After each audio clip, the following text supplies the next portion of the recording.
죄송해요. 열흘만 주시면 제가 어떻게든 갚을게요. 빗속에서 청년이 무릎을 꿇었습니다. 3억짜리 벤츠를 박아버렸어요. 수리비 1,000만 원, 할머니 수술비 1,500만 원. 하지만 19살 택배기사의 통장 잔고는 13,000원 뿐이었습니다. 그런데 70살 여회장의 눈에는 19년 전 죽은 아들과 똑 닮은 청년의 얼굴만 보였습니다. 그 목걸이가 어떻게 거기에? 도대체 이 청년은 누구일까요? 그리고 19년 전 산후조리원 화재 현장에 숨겨진 충격적인 비밀은 과연 무엇일까요? 사연 시작 전 구독과 좋아요로 함께 해주세요. 2025년 1월 4일 밤 9시였습니다. 서울 한복판에 장대비가 쏟아졌어요. 빗줄기가 너무 거세서 앞이 제대로 보이지 않을 정도였습니다. 준미는 낡은 1톤 택배 트럭의 핸들을 꽉 잡았습니다. 와이퍼가 미친 듯이 움직였지만 빗물은 더 빠르게 유리창을 때렸어요. 오른쪽 사이드 미러는 깨진 채 테이프에 겨우 붙어 있었습니다. 할머니 수술비 1,500만 원. 준민의 머릿속에는 온통 이 숫자들로 가득했어요.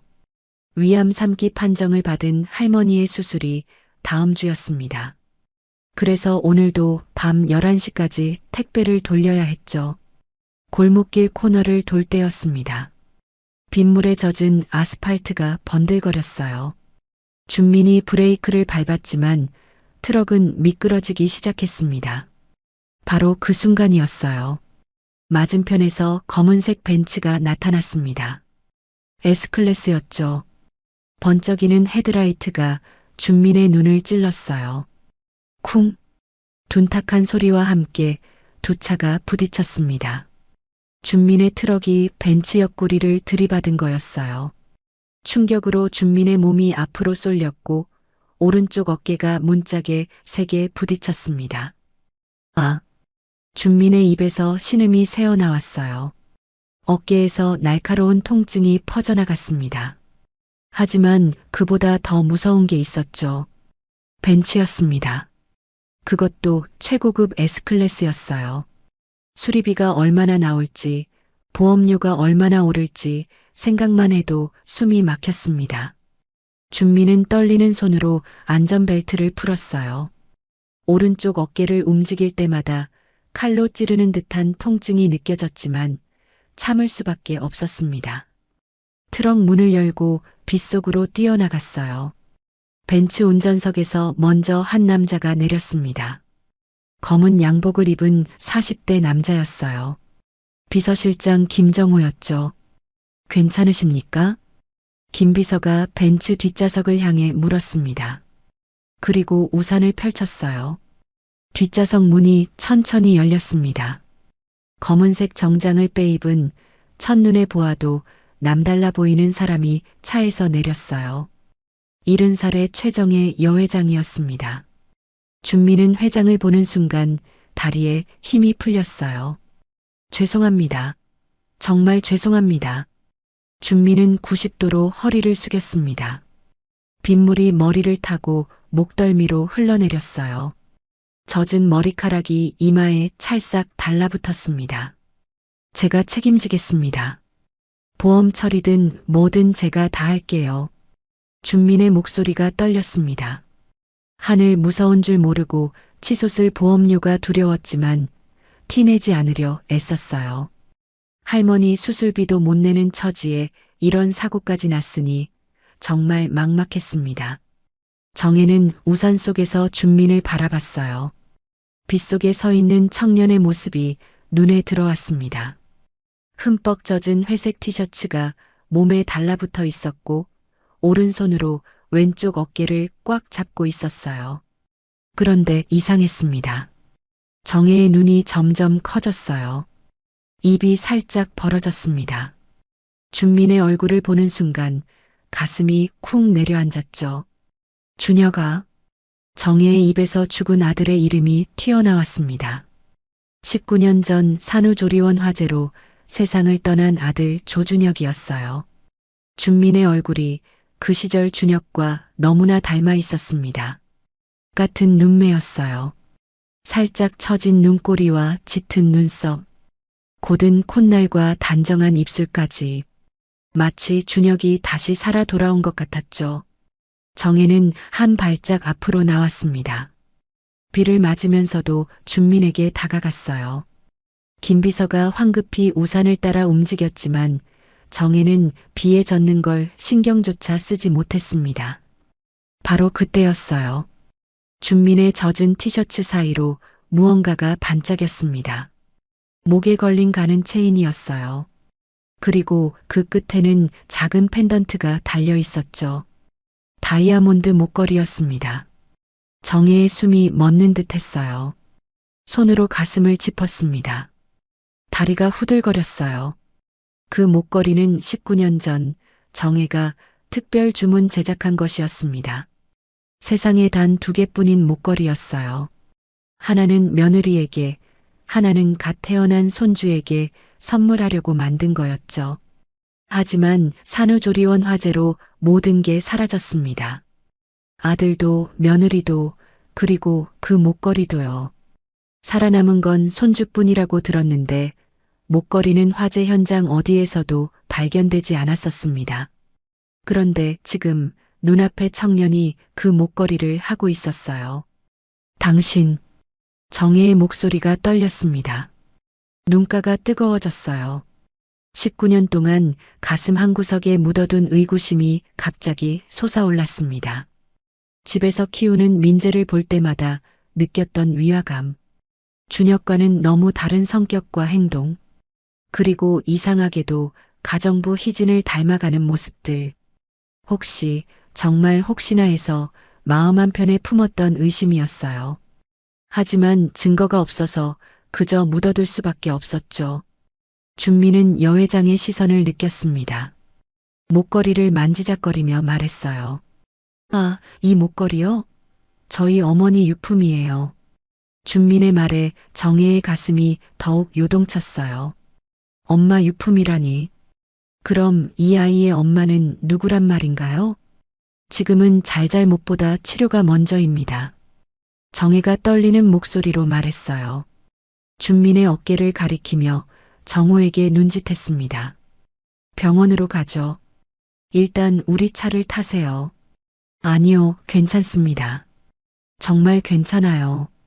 준민이 손사래를 쳤지만 정혜는 단호했습니다. 지금 당장 병원 가야 합니다. 어깨가 완전히 부어올랐어요. 정혜의 말이 맞았어요. 준민의 오른쪽 어깨가 벌써 퉁퉁 부어 있었습니다. 움직일 때마다 얼굴이 찌푸려졌죠. 결국 준민은 벤츠 뒷좌석에 올라탔습니다. 정혜 옆에 앉았어요. 차 안은 따뜻했고 가죽 시트에서는 고급스러운 냄새가 났습니다. 정혜는 준민을 곁눈질로 계속 바라봤어요. 옆 얼굴이 준혁과 똑같았습니다. 심지어 코끝을 살짝 만지는 버릇까지 닮아 있었죠. 이름이 뭐예요? 정혜가 조심스럽게 물었습니다. 하준민입니다. 준민, 몇 살이죠? 19살입니다. 정혜의 심장이 빠르게 뛰기 시작했어요. 민재와 같은 나이였습니다. 벤츠는 빗속을 뚫고 병원으로 향했습니다. 정혜는 창밖을 보는 척하며 눈물을 참았어요. 19년 만에 찾아온 이 운명적인 만남이 무엇을 의미하는지 그녀는 이미 느끼고 있었습니다. 준미는 자신이 왜 이 차에 탔는지도 모른 채 어깨를 부여잡고 있었어요. 할머니 걱정만 가득했죠. 오늘 밤 택배를 다 못 돌면 일당을 못 받을 텐데 그럼 할머니 약값은 어떻게 하나 싶었습니다. 빗소리가 차창을 두드렸어요. 정혜는 준민의 손을 보았습니다. 거칠고 갈라진 손이었죠. 19살 청년의 손이라고는 믿기지 않을 정도로 일에 찌든 손이었어요. 회장님 죄송합니다. 기한을 주시면 모든 책임은 제가 지겠습니다. 준민이 다시 한번 고개를 숙였어요. 그 모습이 정혜의 가슴을 더욱 아프게 했습니다. 잘못은 자신이 했는데도 먼저 사과하고 책임을 지겠다고 하는 모습. 준혁도 그런 아이였어요. 남의 잘못까지도 자기가 뒤집어 쓰곤 했죠. 보험료가 많이 오를 텐데. 준민의 중얼거림이 정혜의 귀에 들어왔습니다. 청년의 어깨가 축 처져 있었어요. 정혜는 준민의 그런 모습을 보며 결심했습니다. 이 아이에 대해 모든 걸 알아봐야겠다고요. 그리고 만약 이 아이가 정말 자신의 손주라면 반드시 제자리를 찾아주겠다고 다짐했죠. 벤츠가 병원 응급실 앞에 멈춰 섰습니다. 빗줄기는 여전히 거셌어요. 운명의 밤은 그렇게 시작되고 있었습니다. 병원 응급실은 환하게 불이 켜져 있었습니다. 소독약 냄새가 코를 찔렀어요. 준민은 접수 창구 앞에 서서 주민등록번호를 불렀습니다. 김 비서가 옆에서 듣고 있었어요. 비서실장인 그는 여 회장의 지시로 준민의 정보를 파악하고 있었죠. 1월 5일 생일이라는 걸 다시 한번 확인한 순간 김 비서의 표정이 굳었습니다. 민재 도련님과 정확히 같은 생일이었어요. 간호사가 준민을 진료실로 안내했습니다. 의사가 어깨를 만져보더니 엑스레이를 찍자고 했어요. 다행히 뼈는 부러지지 않았지만 인대가 늘어나고 근육이 심하게 뭉쳐 있었습니다. 2주 정도는 무리하면 안 돼요. 물리치료도 받으셔야 합니다. 의사의 말에 준민의 얼굴이 어두워졌어요. 2주 동안 일을 못한다니. 그럼 할머니 약값은 어떻게 마련하죠? 정혜는 진료실 밖 복도에서 기다리고 있었습니다. 벽에 기댄 채 눈을 감고 있었어요. 머릿속에는 19년 전 그날이 떠올랐습니다. 산후조리원 화재, 아들과 며느리의 죽음, 그리고 간신히 살아남은 손주.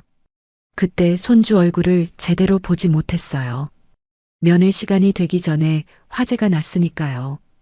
의료진이 건네준 아기가 손주라고 믿을 수밖에 없었죠.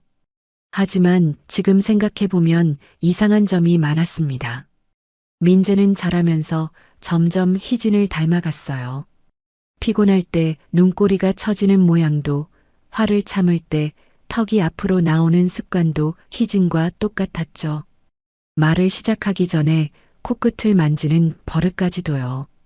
정혜는 그때마다 불편함을 느꼈습니다. 하지만 어릴 때부터 희진 손을 타고 자랐으니 그럴 수도 있다고 스스로를 달랬어요. 증거도 없이 의심할 수는 없었으니까요. 회장님, 정우가 조용히 다가왔습니다. 그의 표정이 심상치 않았어요.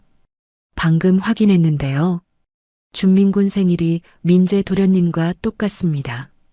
정혜의 눈이 번쩍 뜨였어요. 가슴이 쿵쿵 뛰기 시작했습니다. 생일이 같다니. 정혜의 목소리가 떨렸어요. 우연의 일치라고 하기엔 너무 많은 게 겹쳤습니다. 준혁을 닮은 얼굴, 같은 생일, 그리고 그 목걸이까지. 진료실 문이 열렸어요. 준민이 어깨에 붕대를 감고 나왔습니다. 얼굴이 창백했죠. 준민군, 괜찮아요? 정혜가 물었습니다. 준민은 고개를 끄덕였어요. 네, 괜찮습니다. 치료비는 제가. 준민이 주머니를 뒤적거렸어요. 지갑을 꺼내려는 손이 떨렸습니다. 할머니 병원비를 뺀 통장 잔고 13,000원. 병원비는 낼 수 있을까 아찔했어요. 그때 간호사가 말했습니다. 이미 처리됐습니다. 준민이 놀란 눈으로 정혜를 봤어요. 정혜는 담담한 표정으로 고개를 끄덕였습니다. 회장님, 이러시면 안 됩니다. 치료비는 당장은 어렵지만 기간을 주시면 제가 어떻게든 갚겠습니다. 준민이 깊이 고개를 숙였어요. 그 모습에 정혜의 마음이 또 한 번 흔들렸습니다. 어려운 형편인 게 뻔한데도 책임을 지려고 하는 모습. 준혁도 그런 아이였어요. 그건 나중 문제입니다. 지금은 몸부터 챙기세요. 정혜가 부드럽게 말했습니다. 병원을 나와 주차장으로 향했습니다. 비는 조금 잦아들었지만 여전히 내리고 있었어요. 준민이 트럭 쪽으로 가려고 하자 정혜가 말했습니다. 오늘은 운전하면 안 돼요. 우리가 집까지 모셔다 드릴게요. 아니요, 정말 괜찮습니다. 제가 알아서. 어깨가 그런 상태로 운전대를 잡으면 더 다쳐요. 정혜의 말이 맞았습니다. 준미는 오른쪽 어깨를 거의 쓸 수 없는 상태였어요. 결국 다시 벤치에 올라탔죠. 어디 사세요? 정우가 물었습니다. 성북구 장위동이요. 그쪽 재래시장 근처입니다. 준민이 대답했어요. 정혜의 저택에서 그리 멀지 않은 곳이었습니다. 차가 움직이기 시작했어요. 정혜는 조용히 준민을 바라봤습니다. 그리고 천천히 입을 열었죠. 부모님이 많이 놀라실까 걱정이네요. 준민의 표정이 어두워졌어요. 어릴 때 돌아가셨다고 들었습니다. 할머니가 저를 키워주셨어요. 할머니라면, 네, 지금 병원에 입원해 계세요. 몸이 좋지 않으셔서요. 준민의 목소리가 떨렸어요. 할머니 얘기를 하자 눈가가 붉어졌습니다. 정혜는 가슴이 먹먹해졌어요. 만약 이 아이가 정말 자신의 손주라면 19년 동안 얼마나 고생했을까요? 부모도 없이 병든 할머니와 단둘이 살아왔다니. 차는 어두운 골목길로 들어섰습니다. 가로등도 몇 개 없는 좁은 길이었어요. 개딱지 같은 낡은 다세대 주택들이 다닥다닥 붙어 있었죠. 여기서 내려주시면 됩니다. 준민이 말했어요. 반지하 계단 앞이었습니다. 정혜는 차창 밖을 봤어요. 곰팡이 냄새가 물씬 나는 낡은 반지하였습니다. 준민이 차에서 내렸어요. 인사를 하려고 몸을 숙이는 순간 목걸이가 또 반짝였습니다. 정혜는 도저히 참을 수 없었어요. 차창을 내리고 물었습니다. 그 목걸이, 정말 어머니 유품인가요? 준민이 목걸이를 만졌어요. 네, 할머니가 그러셨어요. 저희 어머니께서 남긴 유일한 물건이라고요. 정혜의 심장이 미친 듯이 뛰었습니다. 더 물어보고 싶었지만 참았어요. 지금은 때가 아니었죠. 잘 가요, 준민군. 또 보자고요. 정혜가 말했어요. 준민은 깊이 인사하고 반지하로 내려갔습니다. 벤츠가 골목을 빠져나왔어요. 정혜는 김비서에게 지시했습니다. 조준민 군과 관련된 신상 하나하나 전부 다 파악해. 출생부터 지금까지 하나도 빠짐없이 전부. 네, 회장님. 김비서가 대답했어요. 그도 뭔가 심상치 않다는 걸 느끼고 있었죠. 집으로 돌아온 정혜는 서재로 들어갔습니다. 금고를 열었어요. 그 안에는 19년 전 만들었던 목걸이 케이스가 있었죠. 케이스를 열자 빈자리가 보였습니다. 2개 중 하나만 남아 있었어요. 며느리에게 줬던 것만 화재 현장에서 찾아 보관하고 있었죠. 정혜는 남은 목걸이를 들어 올렸습니다. 준민이 하고 있던 것과 정확히 같은 디자인이었어요. 세상에 단 2개뿐인 목걸이였죠. 그때 노크 소리가 들렸습니다. 할머니, 안 주무세요? 민재의 목소리였어요. 들어와. 민재가 문을 열고 들어왔습니다. 실크 파자마 차림이었죠. 김비서가 그러던데 차 사고 나셨다면서요. 괜찮으세요? 민재가 물었어요. 정혜는 목걸이를 케이스에 넣으며 대답했습니다. 오늘 작은 사고가 있었어. 별일은 아니야. 사고요? 다치신 건 아니시죠? 민재가 걱정스럽게 물었지만 정혜는 그 목소리에서 진심을 느낄 수 없었어요. 형식적인 걱정이었죠. 괜찮아. 늦었으니 가서 자. 정혜가 차갑게 말했어요. 민재는 어색하게 인사하고 나갔습니다. 정혜는 민재의 뒷모습을 보며 한숨을 쉬었어요. 19년 동안 손주라고 믿고 키웠는데 정이 들지 않았습니다. 오히려 시간이 갈수록 이질감만 커졌죠. 반면 오늘 만난 준미는 달랐어요. 처음 봤는데도 마음이 끌렸습니다. 준혁을 닮은 얼굴 때문만은 아니었어요. 그 아이의 태도와 말투, 행동 하나하나가 마음을 움직였죠. 정혜는 창밖을 바라봤습니다. 빗줄기가 다시 거세지고 있었어요. 19년 전 그날 밤도 이렇게 비가 왔었죠. 정혜는 눈을 감았습니다. 가슴 한구석에서 묻어뒀던 의심이 점점 커지고 있었어요. 만약, 정말 만약에 준민이 자신의 진짜 손주라면, 그리고 민재가 자신의 손주가 아니었다면, 그럼 19년 전 그날 밤 도대체 무슨 일이 있었던 걸까요? 다음 날 아침이 밝았습니다. 정혜는 정우를 불렀어요. 목걸이 제작 기록을 찾아봐. 19년 전 특별 주문했던 다이아몬드 목걸이. 네, 회장님. 정우가 나간 뒤 정혜는 또 다른 비서를 불렀습니다. 준민군이 다니는 병원 알아봐. 할머니가 입원해 있다고 했으니 내역 확인해보고 모든 퍼즐 조각을 맞춰야 했어요. 진실을 밝혀내야 했습니다. 19년 동안 속았을지도 모른다는 생각에 정혜의 손이 떨렸어요.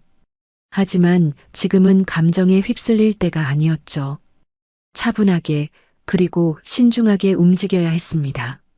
19년 전 2006년 1월 5일이었습니다. 서울 강남의 최고급 VIP 산후조리원에는 새벽부터 긴장감이 돌고 있었어요. 한국통운 후계자 조준혁의 아내 고은서가 막 출산을 마쳤기 때문이었죠. 아기는 건강했습니다. 아들이었어요. 준혁과 은서는 연계병원에서 출산을 마치고 곧바로 산후조리원으로 이동했습니다. VIP 전용관은 호텔 스위트룸처럼 꾸며져 있었어요. 넓은 거실과 침실, 그리고 최고급 의료 장비까지 갖춰져 있었죠. 아기는 별동에 있는 신생아실에서 전문 간호사들의 관리를 받고 있었습니다. 정혜는 그날 오후에 첫 면회를 가기로 했어요. 손주 얼굴을 한 번도 보지 못한 채 기다리고 있었죠. 산후조리원 규정상 산모가 안정을 취한 후에만 면회가 가능했기 때문입니다. 회장님 출발하시죠. 오후 3시 운전기사가 정혜를 모시러 왔어요. 정혜는 설레는 마음으로 차에 탔습니다. 오늘 드디어 손꼽아 기다리던 손주의 얼굴을 보는 날이었으니까요. 차가 산후조리원으로 향하던 그때였습니다. 운전기사의 휴대폰이 급하게 울렸어요. 네, 화재라고요? 기사의 얼굴이 하얗게 질렸습니다. 그는 떨리는 손으로 엑셀을 밟았어요. 회장님, 산후조리원에 불이 났다고 합니다. 정혜의 온몸이 얼어붙었어요. 심장이 멎는 것 같았습니다. 산후조리원에 도착했을 때 이미 건물에서는 검은 연기가 솟아오르고 있었어요. 소방차 여러 대가 사이렌을 울리며 물을 뿌리고 있었죠. VIP관이 있는 3층에서 불길이 가장 거셌습니다. 준혁아, 은서야. 정혜가 건물로 뛰어들려고 했어요. 하지만 소방관들이 막아섰습니다. 지금 들어가면 죽습니다. 저희가 구조 작업 중이니 기다려주세요. 정혜는 소방관에게 붙잡힌 채 오열했어요. 무릎이 꺾여 주저앉았습니다. 아들과 며느리 그리고 갓 태어난 손주의 생사를 알 수 없었죠. 30분이 지옥 같았어요. 연기는 점점 짙어졌고 유리창이 열기에 깨지는 소리가 들렸습니다. 그때 의료진 한 명이 뛰어왔어요. 하얀 가운이 그 흐름으로 새까맣게 변해 있었죠. 유감입니다, 회장님. 조준혁 씨와 고은서 씨를. 의료진의 목소리가 떨렸어요. 두 분 모두 의식이 없고 소생이 어렵습니다. 아기는 현재 구조 작업 중입니다. 정혜의 세상이 무너졌습니다. 한편 별동 신생아실에서는 혼란이 극에 달했습니다. 간호사들이 아기들을 하나씩 안고 임시 대피소로 향하고 있었어요. 연기가 번질까봐 서둘러야 했죠. 그 혼란 속에서 한 여자가 신생아실 앞을 서성이고 있었습니다. 김희진이었어요. 당시 20대 후반이었던 그녀는 혼자 아기를 낳고 산후조리원에 있었죠. 희진의 눈이 번뜩였습니다. VIP 이불이 덮인 아기의 침대를 발견한 거였어요. 조준혁 아기라는 이름표가 붙어 있었죠. 그리고 바로 옆에는 자신의 아들이 누워 있었습니다. 김희진 아기라는 이름표가 붙은 침대였어요.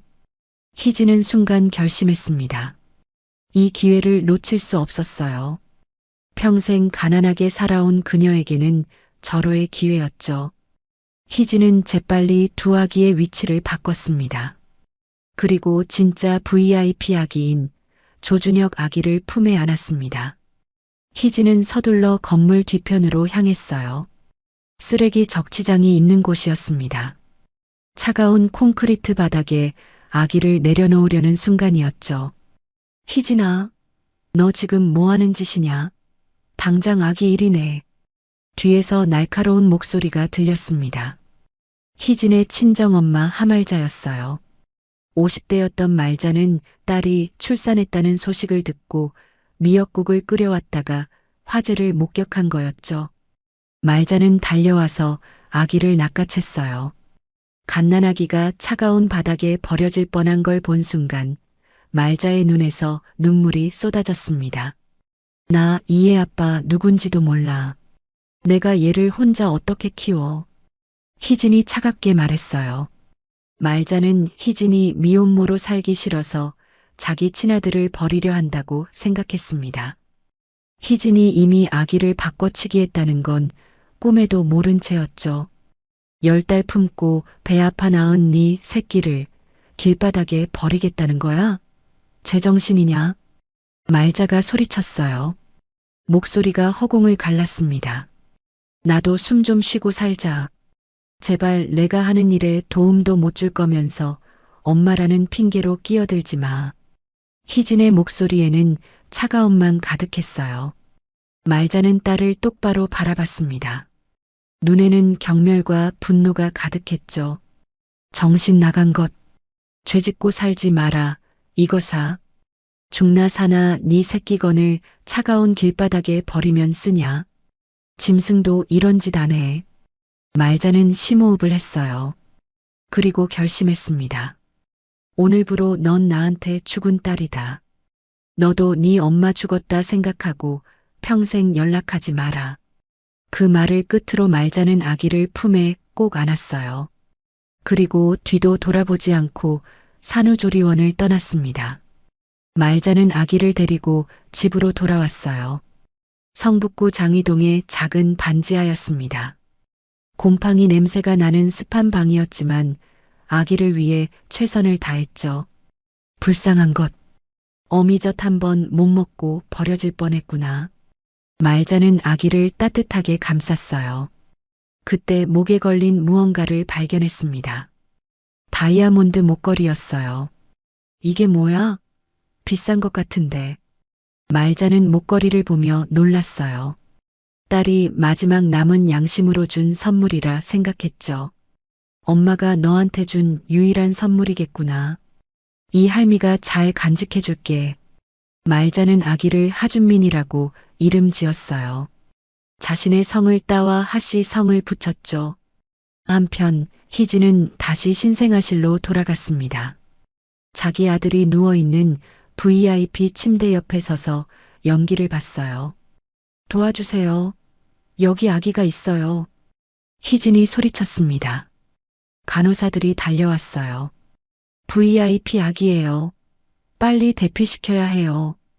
희진의 연기에 속은 간호사들은 급히 아기를 안아들었습니다. 혼란 속에서 아무도 진실을 몰랐어요.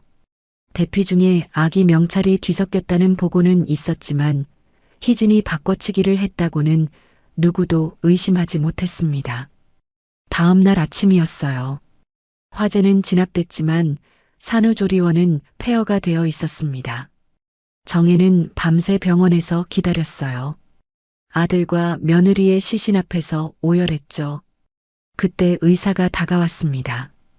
회장님, 아기는 무사합니다. 정혜는 눈물을 닦으며 물었어요. 손주를 볼 수 있나요? 네, 이쪽으로 오세요. 의사가 안내한 곳에는 아기가 누워 있었습니다. 모두가 준혁의 아들이라고 믿고 있었죠. 정혜는 아기를 처음 봤어요. 태어난 지 하루밖에 안 된 갓난아기였습니다. 얼굴을 제대로 볼 수 없었던 탓에 이 아기가 자신의 진짜 손주라고 의심 없이 믿었죠. 목걸이가 없네요. 정혜가 혼잣말처럼 중얼거렸어요. 아기용 다이아몬드 목걸이가 보이지 않았습니다. 화재 때 잃어버렸나 봅니다. 현장이 워낙 혼란스러워서 간호사가 대답했어요. 정혜는 아기를 품에 안았습니다. 따뜻했어요. 아들과 며느리는 잃었지만 손주만은 지켜냈다고 생각했죠. 이제부터 할머니가 너를 지킬게. 정혜가 속삭였어요. 아기에게 조민재라는 새 이름을 지어줬습니다. 19년이 지난 지금 진짜 손주는 반지하에서 가난하게 자랐어요. 가짜 손주는 대저택에서 부유하게 컸죠. 그리고 운명은 폭우가 쏟아지던 그날 밤 다시 한번 그들을 만나게 했습니다. 3년 전 2022년 봄이었습니다. 서울의 한명문 고등학교 1학년 교실이었어요. 새 학기가 시작되는 날이었죠. 준미는 낡은 교복을 입고 교실 뒤편에 앉았습니다. 중고로 산 교복이라 소매가 조금 짧았어요. 신발도 밑창이 닳아서 걸을 때마다 삐걱거렸죠. 전날 밤 편의점 알바를 하고 온 탓에 눈이 충혈되어 있었습니다. 할머니 약값을 벌기 위해 매일 밤 일을 해야 했어요. 수업 시간에 조는 걸 참느라 샤프로 손등을 찔러가며 버텼죠. 교실 문이 벌컥 열렸습니다. 민재가 들어왔어요. 최신형 스마트폰을 들고 명품 가방을 메고 있었죠. 민재는 준민을 발견하고는 손가락으로 코를 막았습니다. 야, 여기서 뭔 냄새 나지 않냐? 민재가 크게 말했습니다. 친구들이 킥킥거렸어요. 하준민? 하층민이라서 이름이 그 모양인 거야? 민재가 준민의 책상 앞에 섰습니다. 준민은 고개를 숙인 채 아무 말도 하지 않았어요. 반응하면 더 괴롭힐 걸 알았으니까요. 점심시간이었습니다. 준민은 도시락을 꺼냈어요. 할머니가 새벽에 싸준 김치볶음밥이었죠. 민재가 다가왔습니다. 뭐 먹냐? 음식물 쓰레기 싸왔네? 민재가 준민의 도시락을 들어 올렸습니다. 그리고 준민의 머리 위에서 뒤집었어요. 김치볶음밥이 준민의 머리와 어깨에 쏟아졌죠. 교실이 조용해졌습니다. 민재가 한국통운 여회장의 손주라는 걸 다들 알았으니까요. 준민은 천천히 일어났습니다. 밥알을 털어내며 화장실로 갔어요.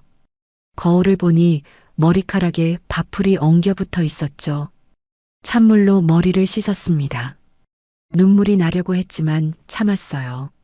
할머니를 생각하면 이런 건 아무것도 아니었죠. 다음 날도 민재의 괴롭힘은 계속됐습니다. 준민의 가방을 뒤져서 지갑을 꺼냈어요. 안에는 1,000원짜리 3장이 전부였죠. 이거 진짜 거지네. 민재가 1,000원 3장을 꺼내 창밖으로 던지려 했습니다. 준민이 처음으로 반항했어요. 그만해. 난 너한테 잘못한 거 없어. 준민의 목소리는 차분했지만 단호했습니다. 민재가 비꼬듯이 말했어요. 어디서 개가 짖는 소리를 내?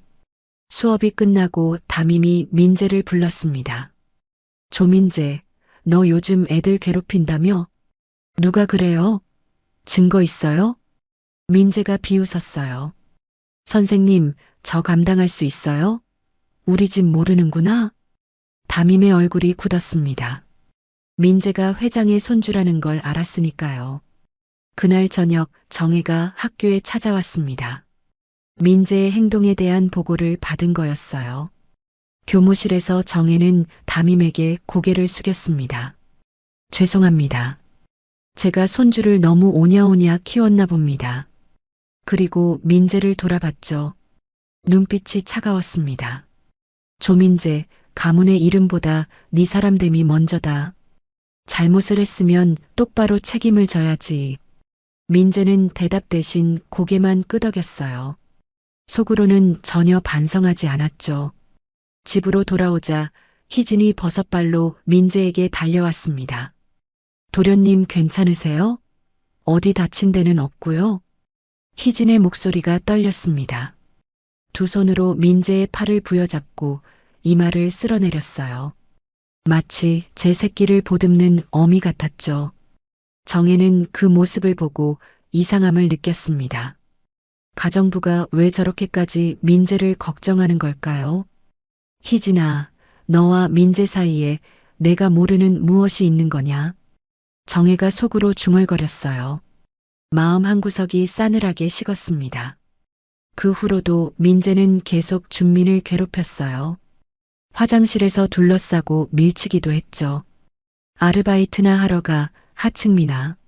민재가 준민의 가슴을 밀었습니다. 준민이 벽에 부딪혔어요. 밑바닥 인생사는 하층민 주제에 어디서 눈을 풀하려. 민재의 말에 준민은 아무 대답도 하지 않았습니다. 그저 조용히 일어나서 교실로 돌아갔어요. 준민은 더 이상 견딜 수 없었어요. 편의점 알바와 학교 생활을 병행하기도 힘들었고 민재의 괴롭힘까지 받으니 몸과 마음이 모두 망가져갔죠. 결국 1학년 1학기가 끝나고 자퇴를 결심했습니다. 민재는 준민이 자퇴했다는 소식을 듣고 비웃었습니다. 아, 눈에서 안 보이니 이제 좀 살 것 같네. 그렇게 2년이 흘렀어요. 준민은 택배 기사가 되어 성실하게 일했습니다. 새벽부터 밤늦게까지 물건을 나르며 할머니를 돌봤죠. 민재는 고등학생이지만 공부는 하지 않았어요. 매일 술을 마시고 클럽에 다니며 돈을 흥청망청 썼죠. 정혜가 혼을 내도 소용없었습니다. 정혜는 민재를 볼 때마다 한숨이 나왔어요. 준혁은 성실하고 책임감 있는 아이였는데 민재는 왜 이럴까요? 오만하고 게으르고 남을 무시하는 성격이 도대체 누굴 닮은 걸까요? 그러던 어느 날 정혜는 민재가 희진과 대화하는 걸 우연히 들었습니다. 도련님, 오늘 뭐 드시고 싶으세요? 희진의 목소리에는 애정이 가득했어요. 민재를 바라보는 눈빛도 남달랐죠. 정혜는 확신했습니다. 19년 전 산후조리원에서 뭔가 잘못됐다는 걸, 아기가 바뀐 게 아닐까 하는 의심이 점점 커져갔어요. 그날 밤 정혜는 민재를 불렀습니다. 민재야, 너 고등학교 때 네가 친구 괴롭혀서 할머니 고등학교 불려갔던 거 기억하니? 민재의 표정이 굳었어요. 아, 왜 또 옛날 일을 꺼내요? 그 아이를 왜 그렇게 괴롭혔니? 정혜가 물었습니다. 민재는 어깨를 으쓱했어요. 그냥요. 눈빛이 재수없었어요. 준혁이는 그런 아이가 아니었다. 정혜가 속으로 중얼거렸습니다. 눈가가 뜨거워졌어요. 민재가 나간 뒤 정혜는 결심했습니다. 준민이 진짜 손주라면 반드시 제자리를 찾아줘야겠다고 다짐했죠. 정혜는 밤새 잠을 이루지 못했습니다. 준민의 얼굴이 계속 떠올랐어요. 그리고 그 목에 걸린 다이아몬드 목걸이도 잊을 수 없었죠. 새벽 5시 정혜는 침대에서 일어났습니다. 창밖은 아직 어두웠어요. 어제 내리던 비는 그쳤지만 하늘은 여전히 흐렸습니다. 정혜는 서재로 향했어요. 금고를 열고 19년 전 목걸이 케이스를 다시 꺼냈습니다. 며느리 것만 남아있는 그 목걸이를 보며 준민이 하고 있던 것과 비교해봤죠. 똑같아. 정혜가 중얼거렸습니다. 손이 떨렸어요. 아침 7시가 되자마자 정혜는 김비서를 불렀습니다. 목걸이 제작 기록 찾았나? 네, 회장님. 19년 전 이태원의 한 보석상에서 특별 주문하신 기록이 있습니다. 김 비서가 서류를 건넸어요. 정혜는 서류를 훑어봤습니다. 그 보석상 아직 있나? 네, 여전히 영업 중입니다. 사장님도 그대로시고요. 정혜는 고개를 끄덕였어요. 준민군이 목걸이를 판 곳 알아봐. 그리고 그 목걸이 반드시 되찾아와. 알겠습니다. 준민군 할머니가 입원한 병원은 찾았어? 네, 회장님. 성북구 소재 대학병원입니다. 하말자 씨, 70세, 위암 3기로 입원 중이십니다. 오후 2시 김 비서가 다시 찾아왔어요. 손에는 빨간 벨벳 케이스를 들고 있었습니다. 찾았습니다. 강남의 한금은방에서 어제 오전에 매입했더군요. 정우가 케이스를 건넸어요. 정혜는 떨리는 손으로 케이스를 열었습니다. 그 안에는 준민이 하고 있던 그 목걸이가 들어 있었어요. 정혜는 자신이 보관하고 있던 목걸이와 나란히 놓아봤습니다. 정혜는 두 목걸이를 한참 바라봤습니다. 김 비서. 네, 회장님. 지금 당장 병원으로 가자. 정혜의 목소리에는 결연함이 담겨 있었어요. 병원으로 가는 차 안에서 정혜는 계속 목걸이를 만지작거렸습니다. 병원에 도착한 정혜는 접수처에서 하말자의 병실을 물었습니다. 5층 512호실입니다. 엘리베이터를 타고 5층으로 올라갔어요. 복도를 걸으며 병실 번호를 확인했습니다. 512호실 앞에 섰을 때 정혜는 잠시 멈췄어요. 문 너머에서 낮은 목소리가 들렸습니다. 할머니, 괜찮으세요? 진통제 놔달라고 할까요? 준민의 목소리였어요. 그 목소리를 듣는 순간 정혜의 가슴이 뭉클해졌습니다. 정혜는 심호흡을 한 뒤 문을 두드렸어요. 들어오세요. 준민의 목소리가 들렸습니다. 문을 열고 들어가자 준민과 말자가 놀란 눈으로 정혜를 바라봤어요. 회장님? 준민이 벌떡 일어났습니다. 어제 다친 어깨 때문에 얼굴이 찌푸려졌지만 곧바로 인사를 했어요. 아이고, 회장님. 여기까지 어쩐 일이셔요. 말자도 침대에서 일어나려고 했습니다. 누워 계세요. 환자분이 일어나시면 안 돼요. 정혜가 말했어요. 그리고 말자를 자세히 봤습니다. 70살의 말자는 많이 야위어 있었어요. 위암 투병 중이라 얼굴이 창백했고 손은 앙상하게 말라 있었죠. 하지만 눈빛만은 또렷했습니다. 처음 뵙겠습니다. 저는 최정혜입니다. 정혜가 정중하게 인사했어요. 한국통운 회장님이시군요. 우리 준민이가 어제 큰 실수를 했다면서요. 말자가 정혜의 눈치를 살피며 조심스럽게 입을 뗐습니다. 아닙니다. 그런 게 아니라 사실 드릴 말씀이 있어서 왔습니다. 정혜가 조심스럽게 말했어요. 그리고 준민을 바라봤습니다. 준민군, 어제 목걸이를 금은방에 팔았죠? 준민의 얼굴이 빨개졌어요. 아, 네. 어머니 유품이라고 말씀드렸는데 하루 만에 팔았다고 하니 부끄럽네요. 그 목걸이. 제가 찾아왔어요. 정혜가 케이스를 꺼냈어요. 준민과 말자는 놀란 눈으로 케이스를 봤습니다. 이걸 왜? 준민이 당황해했어요. 정혜는 케이스를 열어 목걸이를 보여줬습니다. 그리고 자신이 가져온 또 다른 케이스도 열었어요. 이 두 개는 세상에 단 둘뿐이야.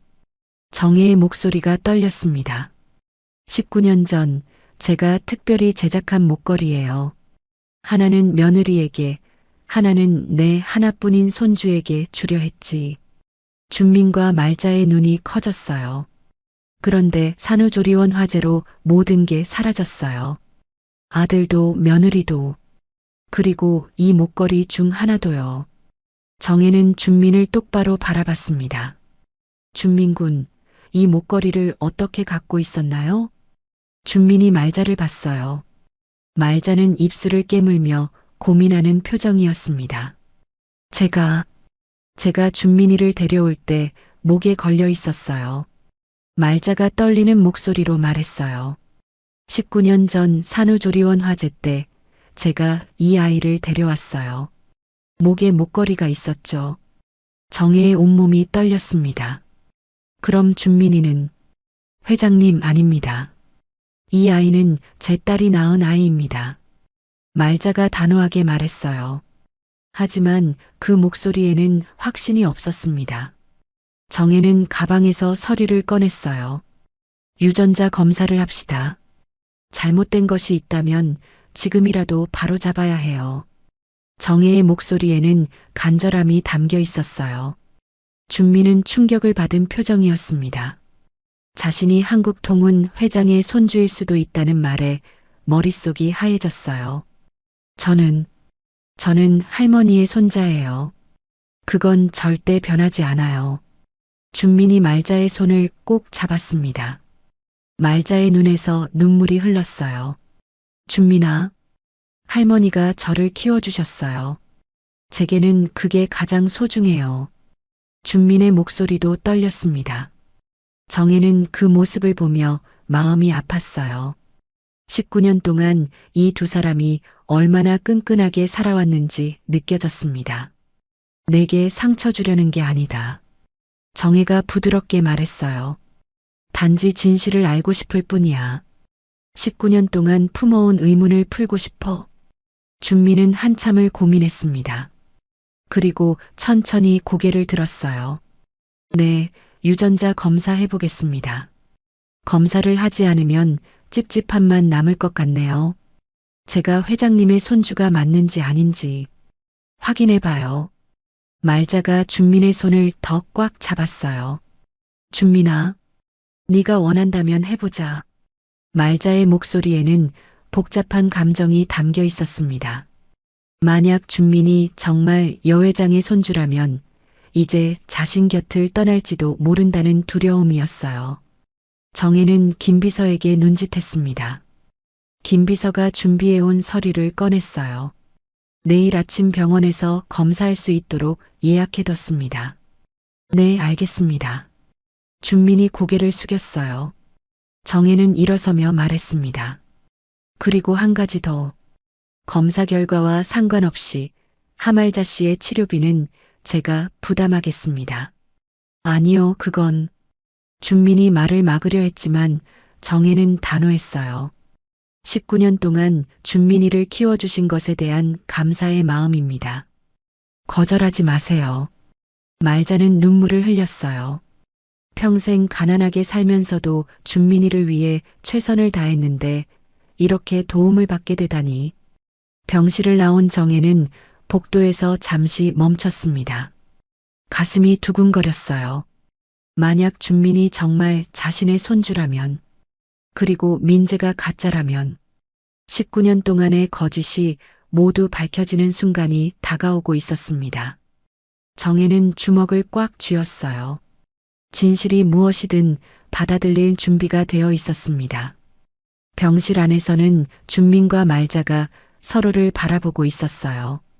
할머니, 너무 걱정 마세요. 준민이 말자의 손을 꼭 잡았습니다. 알어, 준민아. 할머니도 다 알어. 말자가 준민이를 끌어안고 머리를 쓰다듬었어요. 하지만 마음 한구석에는 불안감이 자리 잡고 있었죠. 이제 내일이면 모든 진실이 밝혀질 것입니다. 다음 날 아침 9시였습니다. 대학병원 유전자 검사실 앞에 정혜와 준민이 나란히 서 있었어요. 두 사람 모두 한마디도 하지 않았습니다. 긴장감이 공기를 무겁게 누르고 있었죠. 검사실 문이 열렸어요. 하얀 가운을 입은 의사가 나왔습니다. 최정혜 회장님, 하준민 씨, 들어오세요. 두 사람이 검사실로 들어갔어요. 의사는 책상 위에 놓인 서류를 정리하며 말했습니다. 오늘은 체열만 하시면 됩니다. 결과는 3일 후에 나옵니다. 간호사가 주사기를 준비했어요. 먼저 정혜가 팔을 걷었습니다. 붉은 피가 시험관으로 빨려 들어갔죠. 다음은 준민 차례였어요. 준민은 떨리는 손으로 소매를 걷었습니다. 바늘이 피부를 뚫고 들어가는 순간 준민은 눈을 감았어요. 끝났습니다. 3일 후 오전 10시의 결과 연락드리겠습니다. 의사가 말했어요. 검사실을 나온 두 사람은 복도에서 잠시 멈춰 섰습니다. 준민군. 정혜가 먼저 입을 열었어요. 결과 나오는 동안 너무 걱정 마. 결과가 어떻게 나오든 너는 너야. 준민은 고개를 끄덕였습니다. 하지만 마음은 이미 폭풍우가 치고 있었어요. 검사를 마친 후 정혜는 비서실을 통해 더 많은 조사를 진행했어요. 회장님, 19년 전 산후조리원 화재 당시 근무했던 간호사를 찾았습니다. 김 비서가 보고했어요. 뭐라고 하던가? 화재 당시 신생아실이 매우 혼란스러웠다고 합니다. 아기들을 대피시키느라 정신이 없었고 명찰이 뒤바뀔 가능성도 있었답니다. 정혜의 눈빛이 날카로워졌어요. 의심이 점점 확신으로 변하고 있었습니다. 드디어 결과를 확인하는 날이 왔어요. 병원 상담실에는 정혜와 준민이 마주 앉아 있었습니다. 의사가 진지한 표정으로 결과지를 들고 들어왔어요. 결과를 말씀드리겠습니다. 의사가 결과지를 펼쳤어요. 준민의 손이 떨렸습니다. 조선관계 99.9%입니다. 순간 상담실이 조용해졌어요. 정혜는 소리 없이 눈물을 흘렸습니다.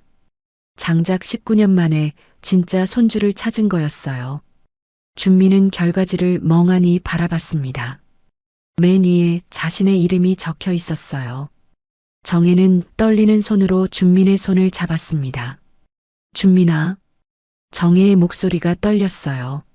19년 만에 널 찾게 되었구나. 준민은 아무 말도 할 수 없었습니다. 자신이 정말 한국통운 회장의 손주라니. 반지하에서 가난하게 살아온 자신이 사실은 재벌 후계자였다니. 저희 할머니는 어떻게 되는 거예요? 준민이 겨우 입을 열었어요. 그분은 영원히 너의 할머니야. 너를 키워주신 진짜 가족이지. 정혜가 대답했습니다. 상담실을 나온 정혜는 즉시 병원장에게 전화했어요. 하말자 씨 병실을 최고 등급으로 변경해 주세요. 24시간 간병인도 추가로 배치하고요. 네, 회장님. 정혜는 모든 것을 최고로 해주고 싶었어요. 19년 동안 자신의 손주를 키워준 은인이었으니까요. 말자의 병실로 돌아온 준민은 할머니 곁에 앉았습니다. 할머니, 결과가 나왔어요. 말자는 준민의 표정만 봐도 알 수 있었어요. 그래, 네가 회장님의 진짜 손주였구나. 말자의 목소리에는 기쁨과 두려움이 섞여 있었습니다. 할머니는 영원한 제 할머니예요. 그건 절대 변하지 않아요. 준민이 말자의 손을 꼭 잡았어요. 검사 결과로 할머니가 아니게 되는 건 아니에요. 할머니는 평생 제 가족이에요. 어떤 일이 있어도. 말자의 눈에서 눈물이 흘렀습니다. 그래도 이제 너는 네 자리로 돌아가야지. 할머니, 19년 동안 고생했어. 할미가 고생만 시키고 미안했다. 이제는 네가 받아야 할 것들을 받으며 잘 살아. 말자가 준민의 손을 잡고 연신 토닥였습니다. 같은 시각 회장 저택에서는 민재가 불안해하고 있었습니다. 할머니가 요즘 너무 이상해. 민재가 혼잣말을 했어요. 최근 며칠 동안 정혜의 태도가 완전히 달라졌습니다. 민재를 보는 눈빛이 차가워졌고 대화도 거의 하지 않았어요. 뭔가 일이 있는 것 같은데. 민재는 창밖을 바라봤습니다. 불안감이 점점 커지고 있었어요. 저녁이 되었습니다. 정혜는 서재에서 변호사와 통화하고 있었어요. 상속 관련 서류를 모두 준비해 주세요. 그리고 호적 정정 절차도 알아봐 주시고요. 네, 회장님. 조준민 씨를 정식 후계자로 등록하시는 거군요. 그렇습니다. 정혜는 전화를 끊고 창밖을 바라봤어요. 이제 모든 것을 바로잡을 때가 왔습니다. 그때 노크 소리가 들렸어요. 할머니, 저예요. 민재의 목소리였습니다. 들어와. 민재가 문을 열고 들어왔어요. 표정이 어두웠습니다. 할머니, 요즘 무슨 일 있으세요? 통 얼굴 보기가 힘들어요. 민재가 물었어요.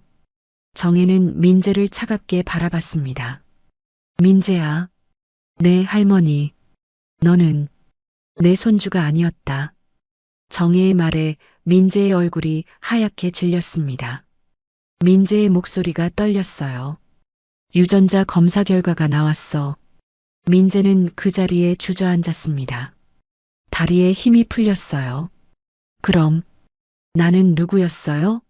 19년 동안 나는 뭐였던 거예요? 민재의 목소리가 갈라졌습니다. 넌 아무 죄가 없어. 하지만 그래도 아닌 건 아닌 거야. 정혜는 차가운 눈빛으로 민재를 바라보았습니다. 한편 병원에서는 정우가 추가 조사 결과를 가져왔습니다. 회장님, 산후조리원 화재 당시 CCTV는 모두 소실됐지만 한 가지 이상한 점을 발견했습니다. 뭐지? 김희진이 그날 산후조리원에 있었습니다. 정혜의 눈이 번쩍 뜨였어요. 희진이? 우리 집 가정부? 네, 그녀도 같은 날 출산했더군요. 그리고 신기하게도 그녀의 아기는 기록상 사망한 것으로 되어 있습니다. 정혜의 온몸이 떨렸습니다. 모든 퍼즐이 맞춰지고 있었어요. 희진이가 아기를 바꿨다는 거야? 정황상 그럴 가능성이 높습니다. 정혜는 주먹을 꽉 쥐었어요. 19년 동안 자신을 속이고 민재의 곁에서 일한 희진. 그녀가 모든 비극의 원흉이었습니다. 밤이 깊어갔습니다. 병실에서 준미는 말자 곁을 지키고 있었어요. 준민아, 이제 너는 너대로 살아야지. 말자가 약하게 웃으며 말했어요. 준미는 고개를 끄덕였습니다. 하지만 마음은 복잡했어요. 하루아침에 인생이 완전히 바뀌어 버렸으니까요. 창밖에는 다시 비가 내리기 시작했습니다. 19년 전 그날처럼 운명의 밤이 다시 시작되고 있었어요. DNA 결과가 확정된 다음 날 아침이었습니다. 정혜는 서재에서 정우와 함께 19년 전 산후조리원 화재 사건 파일을 펼쳐놓고 있었어요. 전면 재조사를 명령해 당시 산후조리원에 있었던 모든 사람을 찾아 산모든 청소부든 누구든 한 사람도 빠짐없이 전부 다. 정혜의 목소리에는 단호함이 담겨 있었습니다. 일주일이 지났어요.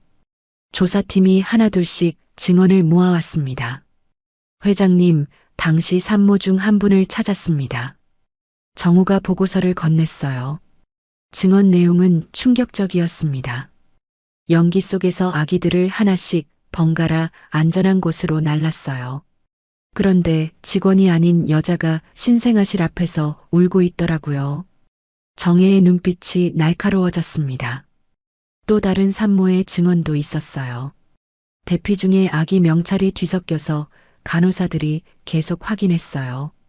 정말 아수라장이었죠. 야간 경비원의 진술도 추가됐습니다. 산모 보호자도 아닌 여자가 신생아실 앞에서 서성였습니다. 좀 이상했는데 화재가 나서 신경 쓸 겨를이 없었어요. 정혜는 모든 증언을 종합했어요. 그리고 한 가지 결론에 도달했습니다. 희진이야. 김희진이가 아기를 바꿨어. 그때 정우가 급히 들어왔습니다. 회장님, 20년 전 화재 현장 영상을 찾았습니다. 정우가 태블릿을 건넸어요. 그때 당시 시민이 찍은 영상을 디지털로 복원한 것이었죠. 화면은 흔들렸지만 연기 속에서 아기를 안고 뛰어나오는 여자의 뒷모습이 보였습니다. 체형과 생김새가 희진과 일치했어요. 그리고 결정적으로 아기를 감싼 담요가 VIP 신생아 전용 담요였습니다. 김희진 당장 불러와. 정혜의 목소리가 차가웠어요. 30분 후 희진이 서재로 들어왔습니다. 부르셨습니까, 회장님? 희진이 공손하게 인사했습니다. 정혜는 희진을 똑바로 바라봤어요. 앉아. 희진이 의자에 앉았어요. 표정은 평온했지만 손가락이 미세하게 떨리고 있었죠. 정혜는 증언들이 담긴 서류를 하나씩 희진 앞에 놓았습니다. 19년 전 산후조리원 화재 때 넌 그곳에 있었지. 희진의 얼굴이 굳었어요. 네 아기는 어떻게 됐지? 정혜가 물었습니다. 죽었습니다. 화재로. 희진의 목소리가 떨렸어요. 정혜는 영상이 담긴 태블릿을 희진 앞에 놓았습니다. 이 영상을 봐. 화면에는 연기 속에서 아기를 안고 나오는 여자가 보였어요. 이 여자가 누구지? 정혜가 물었습니다. 희진의 얼굴이 하얗게 질렸어요. 입술이 파르르 떨렸습니다. 모르겠습니다. 거짓말하지 마. 체형도 생김새도 전부 너야. 정혜가 담요를 가리켰어요. 그리고 이 담요는 VIP 신생아 전용이야. 네가 VIP 아기를 안고 나온 거지. 희진은 아무 말도 하지 못했습니다. 이마에 식은땀이 흘렀어요. 증언도 이 영상도 모두 너를 가리킨다. 정혜의 목소리가 더욱 차가워졌어요. 희진은 한참을 침묵하다가 결국 입을 열었습니다. 저는 제 아들이 나처럼 살지 않길 바란 거, 그거 하나뿐이었어요. 정혜는 자리에서 벌떡 일어섰습니다. 수사 의뢰를 하겠어. 아기 바꿔치기, 유기, 사기. 모든 혐의로. 희진이 벌떡 일어났어요. 회장님, 민재는 죄가 없어요. 희진이 소리쳤습니다. 민재는 죄가 없지. 하지만 넌 그러면 안 됐지. 정혜가 차갑게 말했어요. 그날 밤 희진은 사라졌습니다. 방에는 필수품만 빠져 있었어요. 잠적한 거였죠. 다음 날 아침 정혜는 민재를 불렀습니다. 민재는 이미 모든 걸 눈치챈 듯 창백한 얼굴이었어요. 할머니. 민재의 목소리가 떨렸습니다. 정혜는 봉투를 건넸어요. 그 안에는 정착금 1,000만 원과 미국 뉴욕행 항공권이 들어 있었습니다. 이제부터 넌 너대로 살아라. 정혜의 목소리에는 감정이 없었어요. 그럼 나는 누구였어요? 19년 동안 나는 뭐였던 거예요? 민재가 울부짖었습니다. 정혜는 대답하지 않았어요. 그저 등을 돌렸을 뿐이었죠. 민재는 그날로 미국으로 떠났습니다. 공항에서 그는 마지막으로 한국을 돌아봤어요.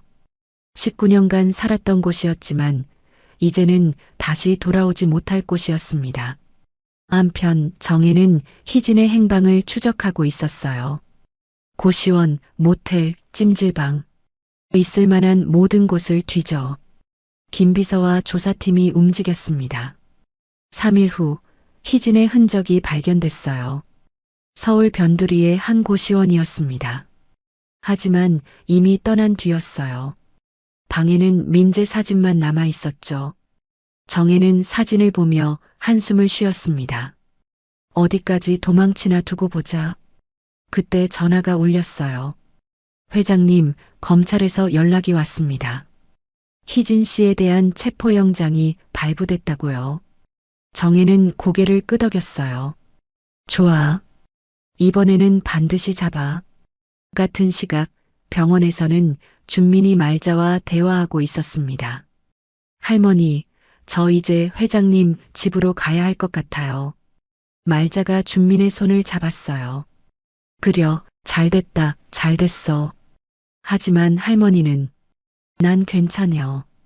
여기 병원도 좋고 치료도 잘 받고 있잖여. 말자가 억지로 웃었어요. 준미는 말자를 꼭 안았습니다. 매일 올게요. 할머니가 퇴원하시면 함께 살아요. 말자가 준민의 등을 토닥였어요. 저녁이 되었습니다. 정혜는 준민을 데리고 집으로 돌아왔어요.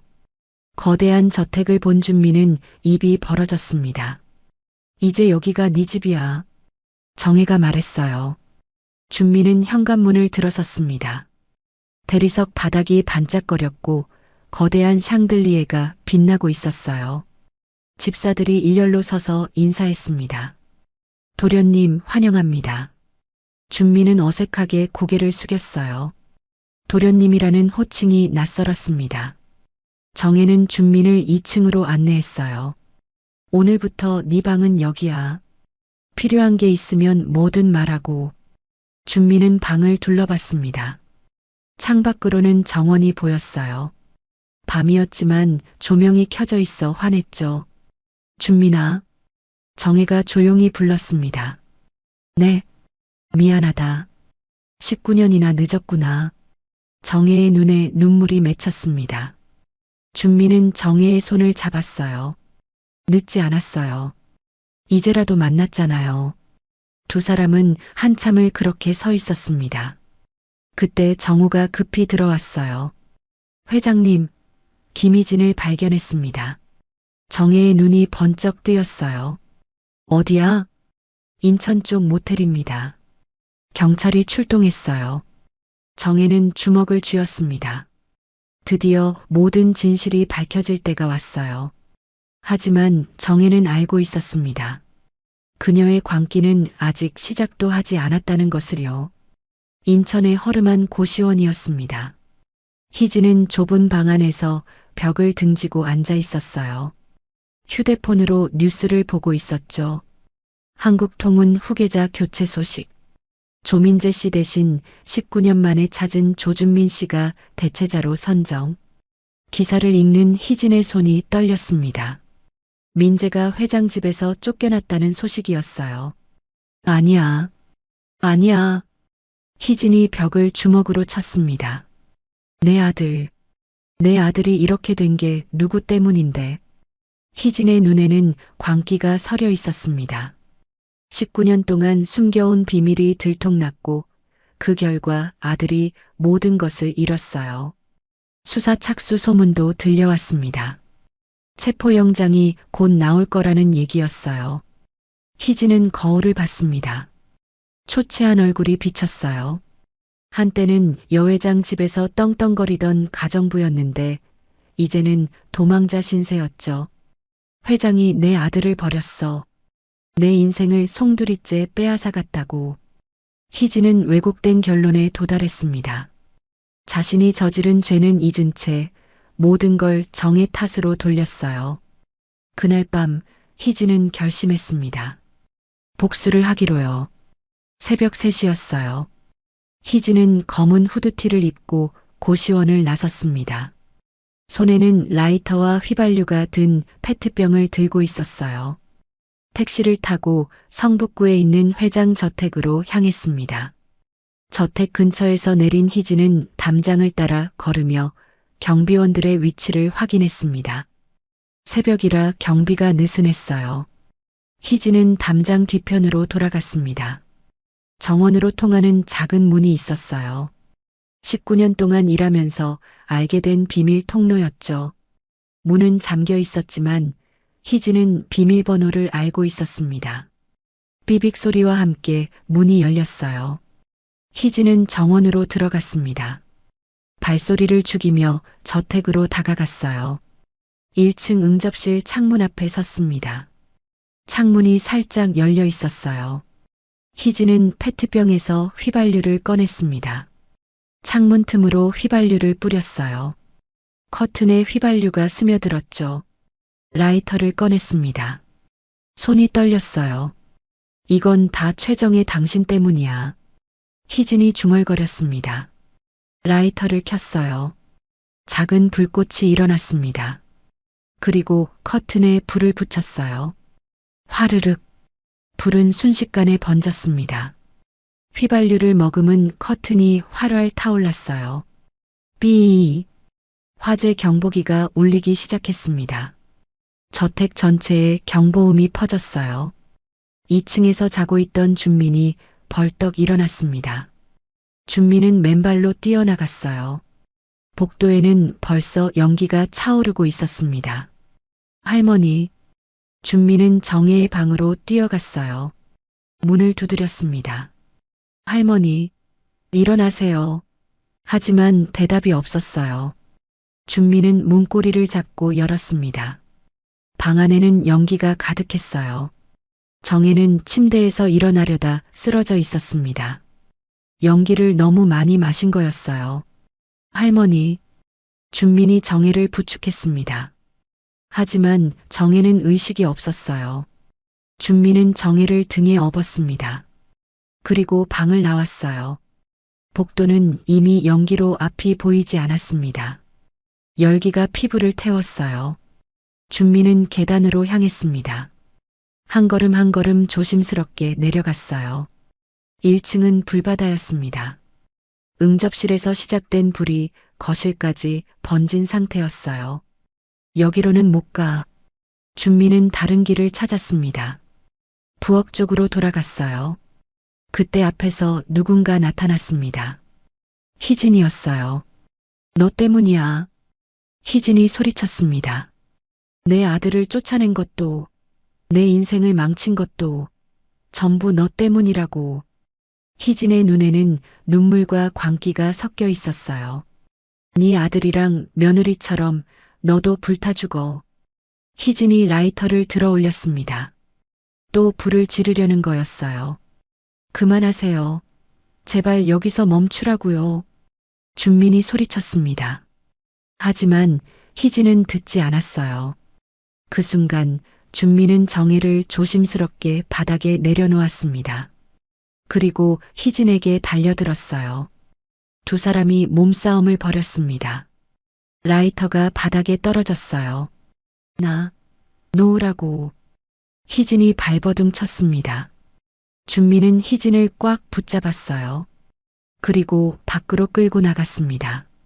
정원에 나오자 차가운 공기가 폐를 채웠어요.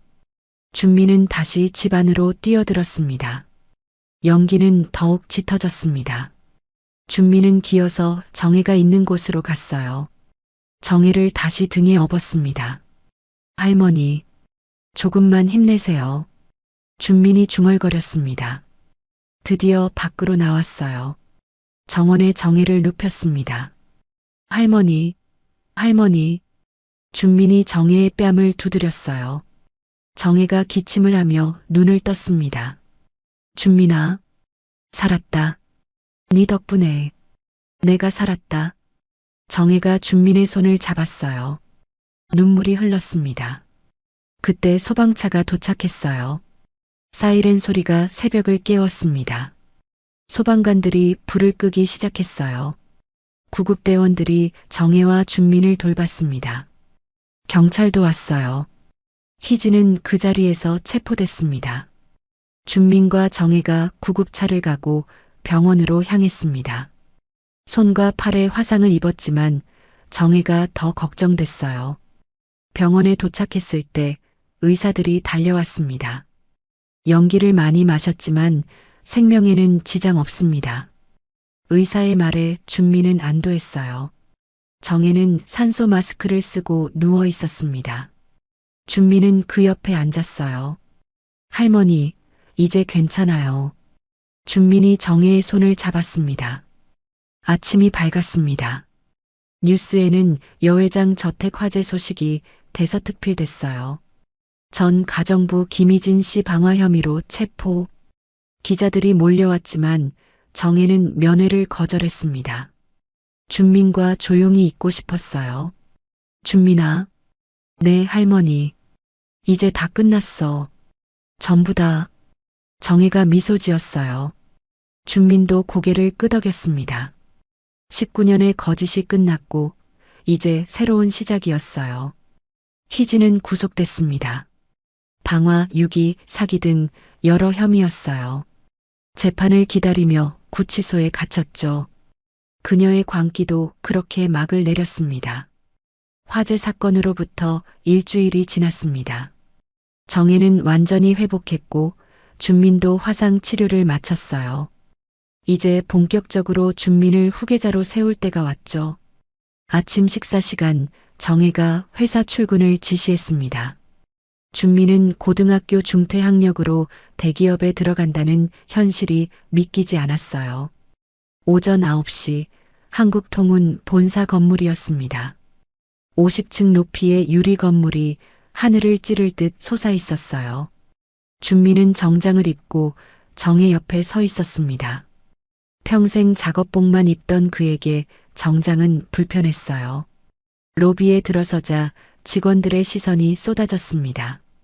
저분이 새로운 후계자야? 고등학교 중퇴라면서? 택배 기사였대. 속삭임이 들려왔어요. 준미는 고개를 꼿꼿이 들었습니다. 엘리베이터를 타고 최고층으로 올라갔어요. 50층 회의실에는 이미 임원들이 모여 있었습니다. 대부분 50대, 60대 남자들이었어요. 정혜의 친척들도 몇 명 보였죠. 여러분, 새로운 사원을 소개합니다. 조준민입니다. 정혜가 준민을 소개했어요.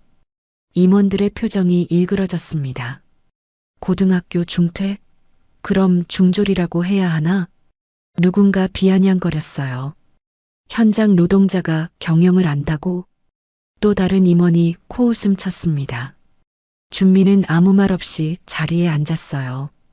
정혜가 준 자료를 펼쳤습니다. 회의가 시작됐어요.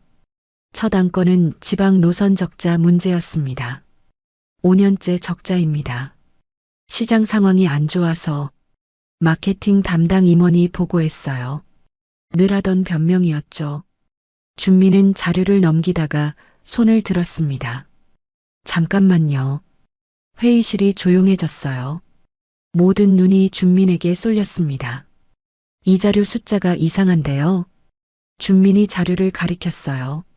물량은 늘었는데 매출은 줄었어요. 말이 안 되죠. 마케팅 담당 임원의 얼굴이 붉어졌습니다. 뭘 알고 그러는 겁니까? 제가 그 지역에서 일했거든요. 준민이 일어섰어요. 허수 물량이 섞여 있어요. 실제로는 물건이 없는데 서류상으로만 있는 거죠. 임원들이 술렁거렸습니다. 그리고 물류센터에서 일부러 늦게 보내서 페널티를 물리는 경우가 많았죠. 준민이 화이트보드로 걸어갔어요. 펜을 들고 그림을 그리기 시작했습니다. 현재 루트는 이렇습니다. 복잡한 선이 그려졌어요. 하지만 이렇게 바꾸면 준민이 새로운 선을 그었습니다.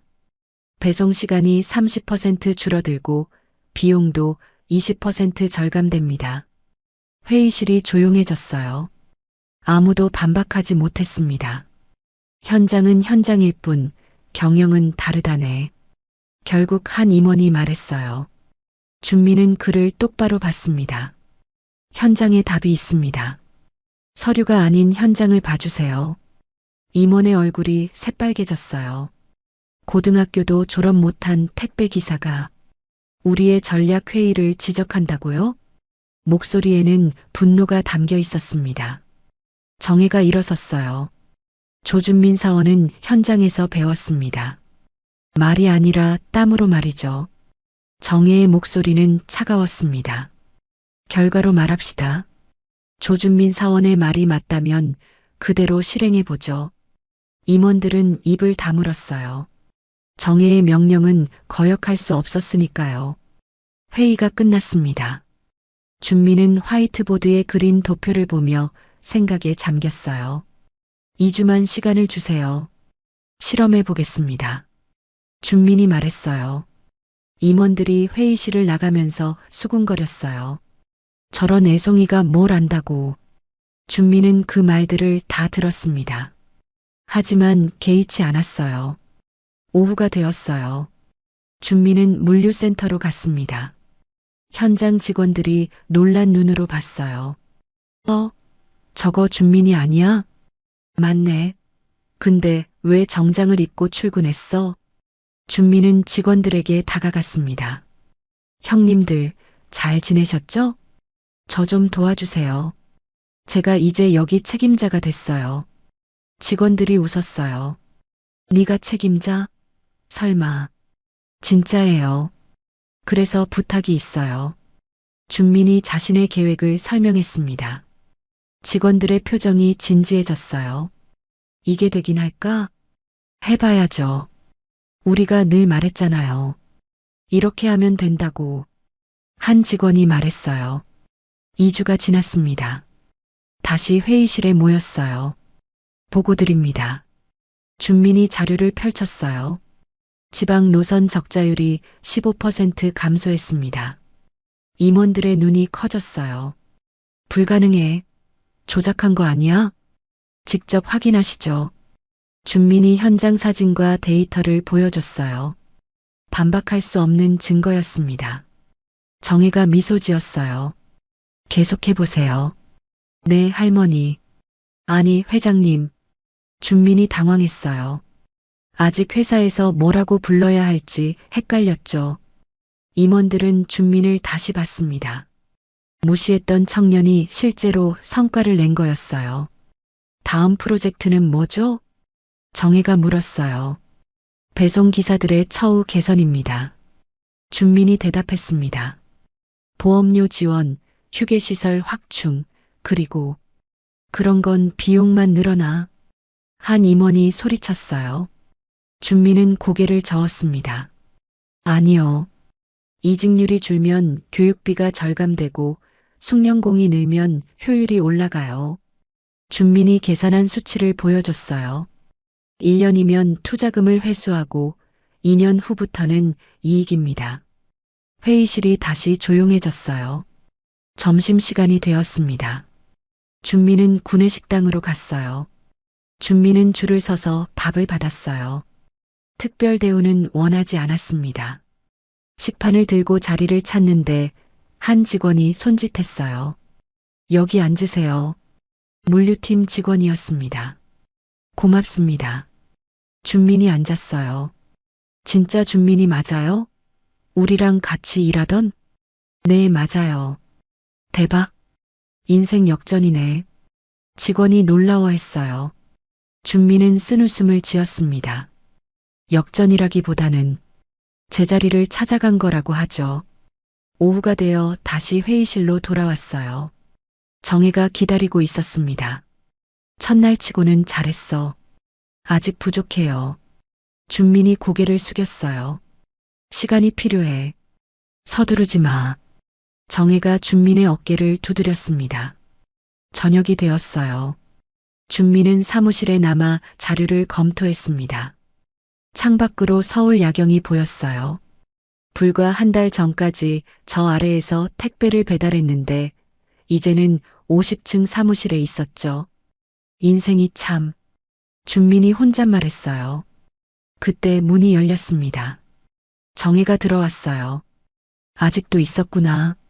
네, 내일 발표 준비하고 있어요. 준민이 대답했습니다. 정혜는 준민 옆에 앉았어요.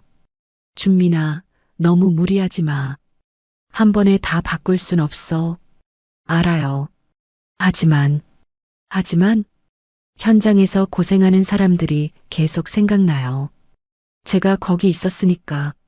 준민의 눈에는 진심이 담겨 있었어요. 정혜는 미소 지었습니다.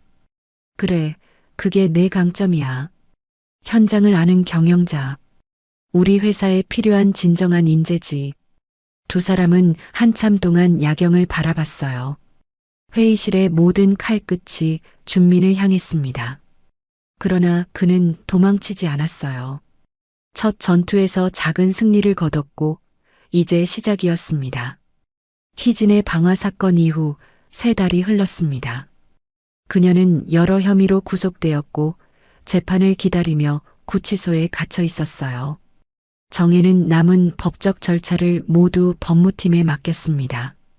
이제 과거의 상처를 뒤로하고 새로운 시작을 할 때였죠. 준민의 호적 정정이 완료된 날이었습니다. 법원 서류에는 조준민이라는 본명이 선명하게 적혀 있었어요. 19년 만에 제대로 된 이름을 되찾은 거였죠. 준민은 서류를 보며 눈시울이 붉어졌습니다. 네 뿌리를 먼저 만나자. 정혜가 준민의 어깨에 손을 올리며 말했어요. 두 사람은 검은 차에 올라탔습니다. 차는 서울 외곽의 조용한 납골당으로 향했죠. 납골당은 언덕 위에 있었어요.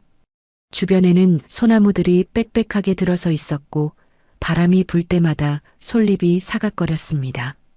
준민은 처음 와보는 곳이었지만 왠지 마음이 무거워졌어요. 정혜가 앞장서서 계단을 올랐습니다. 3층 끝방에 도착했을 때 정혜는 잠시 멈춰 섰어요. 문을 열기 전 심호흡을 했죠. 방 안에는 2개의 위패가 나란히 놓여 있었습니다. 조준혁과 고은서, 준민의 친부모였어요. 사진 속 2사람은 환하게 웃고 있었습니다. 정혜가 사진 앞에 섰어요. 떨리는 손으로 향을 피웠습니다. 너희 아들 잘 자랐어. 정혜의 목소리가 방 안에 울렸어요. 19년 만에 아들 부부에게 전하는 소식이었죠. 준민은 무릎을 꿇고 앉았습니다. 처음 보는 부모님의 얼굴이었지만 왠지 익숙한 느낌이 들었어요. 아버지의 눈매가 자신과 똑같았고 어머니의 미소가 따뜻했습니다.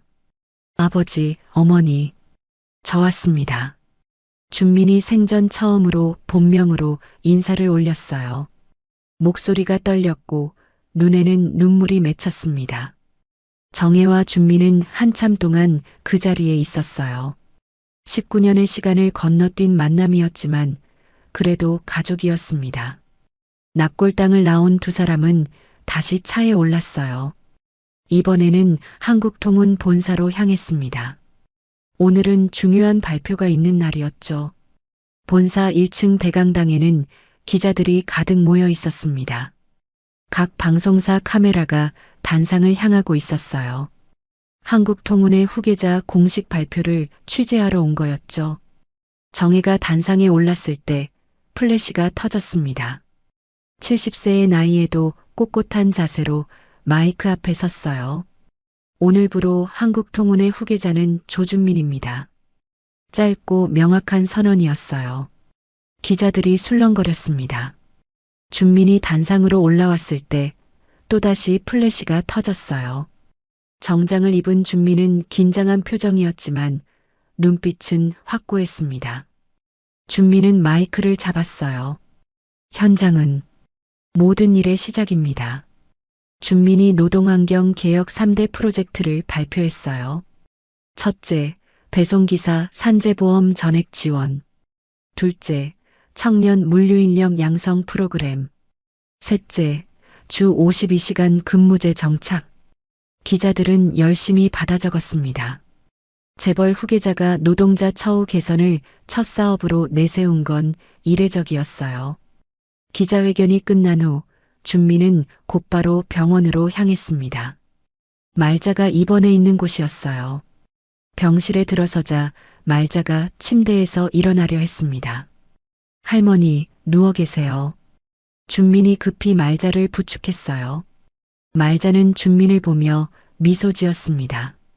하지만 그 얼굴은 전보다 훨씬 야위어 있었어요. 암이 악화되고 있었던 거죠. 뉴스 봤어. 우리 준민이가 정말 대단하구나. 말자의 목소리는 약했지만 자랑스러움이 가득했어요. 준민은 말자의 손을 꼭 잡았습니다. 거칠고 주름진 손이었어요. 19년 동안 자신을 키우느라 고생한 흔적이었죠. 그날 밤 말자의 상태가 급격히 나빠졌습니다. 의사들이 달려왔고 준민은 복도에서 초조하게 기다렸어요. 새벽 3시 의사가 나왔습니다. 표정이 어두웠어요. 마음의 준비를 하셔야 할 것 같습니다.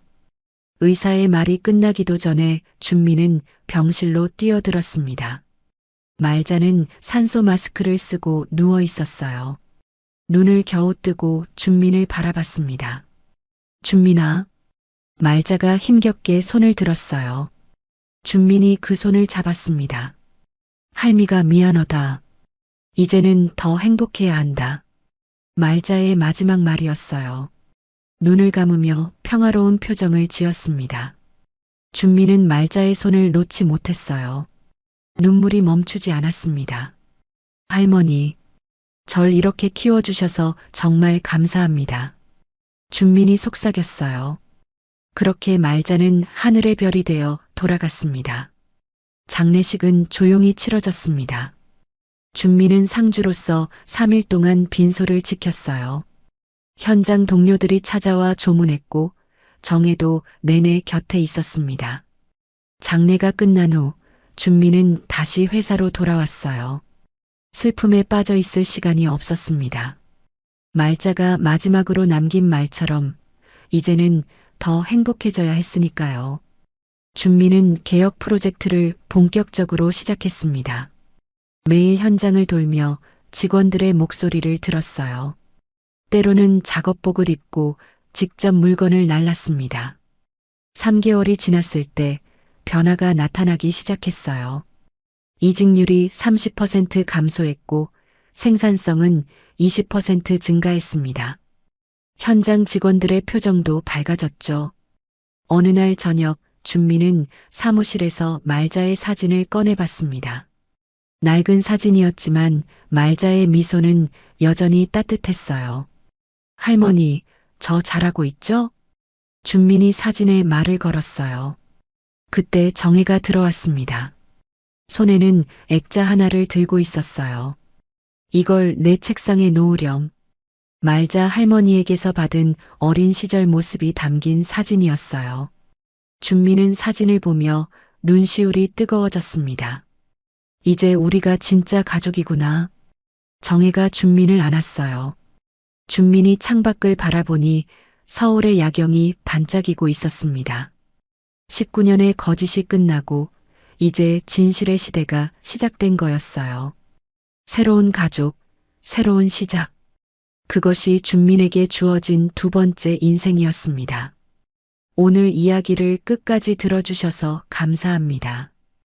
어디에서 이야기를 듣고 계신지 댓글로 남겨주시면 한 분 한 분 반갑게 인사드리겠습니다.